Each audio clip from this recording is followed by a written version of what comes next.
Oui, bonjour mes amis. Alors, voilà, on retrouve l'évangile de Luc aujourd'hui, chapitre 6, les versets 6 à 11.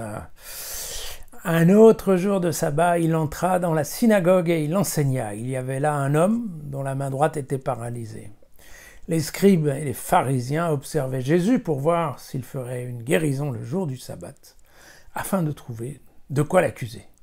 Mais lui savait leur raisonnement. Il dit à l'homme qui avait la main paralysée, « Lève-toi et tiens-toi là au milieu. » Alors il se leva et se tint au milieu. Jésus leur dit, « Je vous demande s'il est permis, le jour du sabbat, de faire le bien ou de faire le mal, de sauver une vie ou de la perdre. » Et en les regardant tous à la ronde, il dit à l'homme, « Étends la main. » Alors l'homme étendit la main, et sa main fut guérie. Eux furent remplis de fureur, et ils parlaient entre eux de ce qu'ils pourraient faire à Jésus. Voilà. Alors, bon, une fois de plus, mais je vous l'avais dit, c'est vrai pour les chapitres 4 à 6, Luc s'est complètement inspiré de l'évangile de Marc, pour raconter donc une provocation de Jésus. Bon,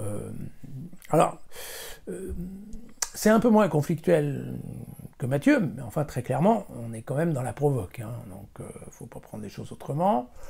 On remarquera quand même que Luc nous rappelle que le rôle principal de Jésus, c'est d'enseigner dans les synagogues, parce que des fois, on a un peu tendance à oublier, on pense qu'à l'aspect des guérisons.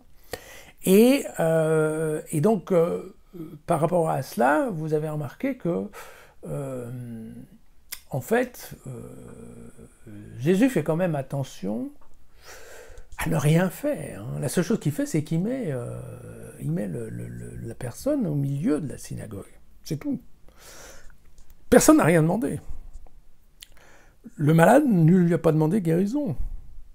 Les fidèles de la synagogue n'ont pas demandé à Jésus de le guérir. C'est Jésus qui prend l'initiative. Qui prend l'initiative et qui ne fait rien. L'Évangile nous dit « la main fut guérie ». C'est-à-dire qu'on ne peut même pas dire au sens propre du terme, Jésus ne l'a pas touché, il n'a pas fait aucun geste médical. D'accord? Auquel cas, évidemment, faire un geste médical le jour du sabbat, ça aurait été horrible. Et là, vous voyez que, en fait, c'est limite. Quand on dit de nos jours, c'est un peu borderline.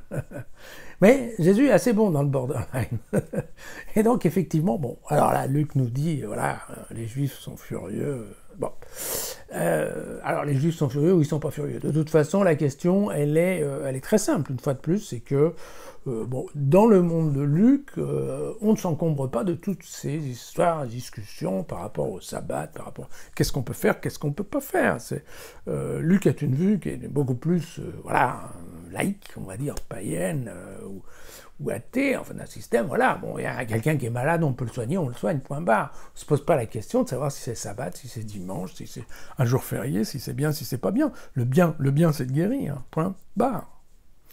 Et donc c'est une approche qui est beaucoup plus humaine, mais aussi humaniste, voilà, au sens propre du terme.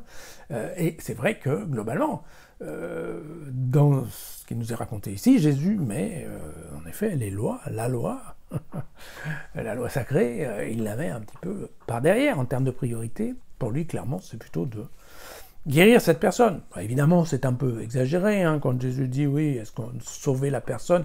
Jésus n'est pas en train de sauver la personne, on n'est pas en train de dire que la personne est en train de mourir parce qu'elle a mal à la main, c'est pas ça la question, d'accord?